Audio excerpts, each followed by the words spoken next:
Hai, Assalamualaikum warahmatullahi wabarakatuh. Kembali lagi bersama saya Dinda Julita Utami.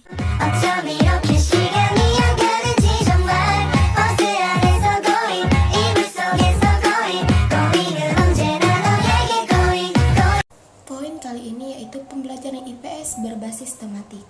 Pembelajaran IPS berbasis tematik merupakan suatu sistem pembelajaran yang memungkinkan siswa, baik individu maupun kelompok, aktif mencari, menggali, dan menemukan konsep serta prinsip keilmuan secara holistik, bermakna, dan otentik yang ada pada pelajaran tersebut. Tujuan pembelajaran IPS berbasis tematik.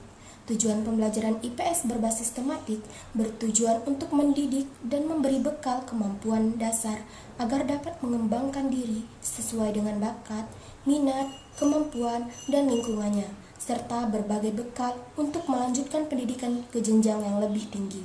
Karakteristik pembelajaran IPS berbasis tematik.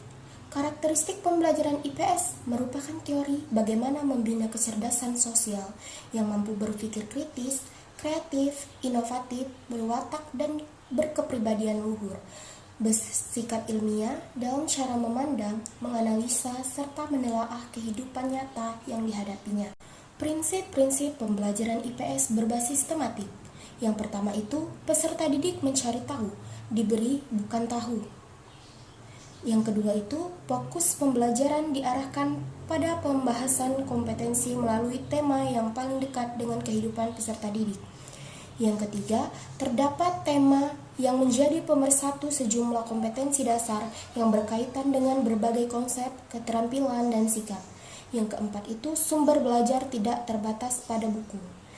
Dan yang kelima, siswa dapat bekerja secara mandiri maupun berkelompok sesuai dengan karakteristik kegiatan yang dilakukan.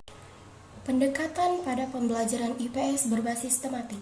Yang pertama itu pendekatan ekspositori atau model informasi. Dalam pendekatan ini, siswa diharapkan agar menangkap dan mengingat informasi yang telah diberikan guru. Yang kedua, pendekatan inquiry. Pendekatan ini merupakan pendekatan mengajar yang berusaha meletakkan dasar dan mengembangkan cara berpikir ilmiah. Yang ketiga, pendekatan interaksi sosial. Pendekatan ini menekankan terbentuknya hubungan antar individu atau siswa yang satu dengan siswa yang lainnya. Yang keempat, pendekatan tingkah laku.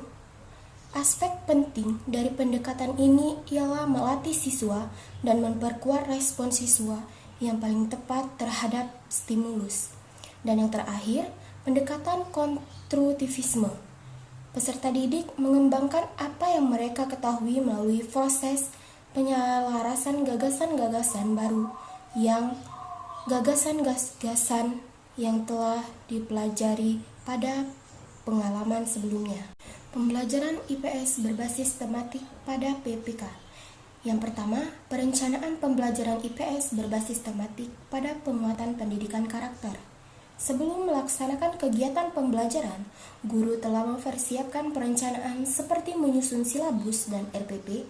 Jenis perencanaan ini merupakan suatu hal yang harus ada dalam pembelajaran. Hasil analisis dokumen silabus dan RPP yang digunakan oleh guru secara keseluruhan dan menunjukkan adanya pengintegrasian pendidikan karakter pada pembelajaran tematik. Yang kedua itu, pelaksanaan pembelajaran IPS berbasis tematik pada penguatan pendidikan karakter. Guru mengintegrasikan nilai-nilai pendidikan karakter melalui proses pembelajaran tematik dengan berbagai cara yang telah direncanakan dalam RPP.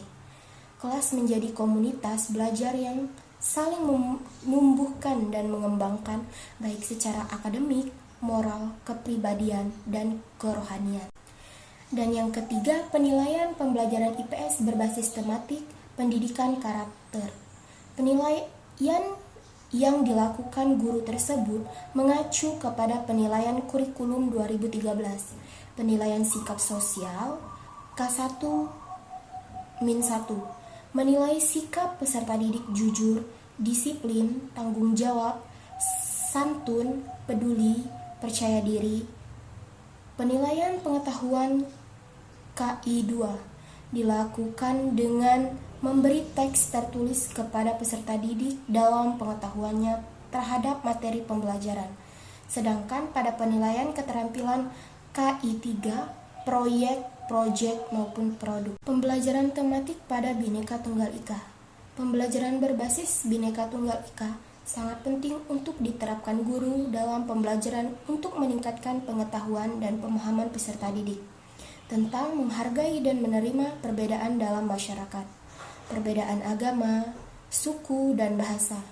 Pelajar Pancasila diajarkan untuk tidak melakukan diskriminasi terhadap individu atau kelompok berdasarkan perbedaan tersebut. Makna Bhinneka Tunggal Ika adalah meskipun berbeda-beda, tetapi pada hakikatnya bangsa Indonesia tetap satu kesatuan. Semboyan ini menggambarkan persatuan dan kesatuan bangsa Indonesia yang memiliki keberagaman suku bangsa, budaya, bahasa daerah, agama, dan kepercayaan, ras maupun antar golongan. Negara Republik Indonesia adalah negara yang sangat luas dengan beribu-ribu pulau dari Sabang sampai Merauke.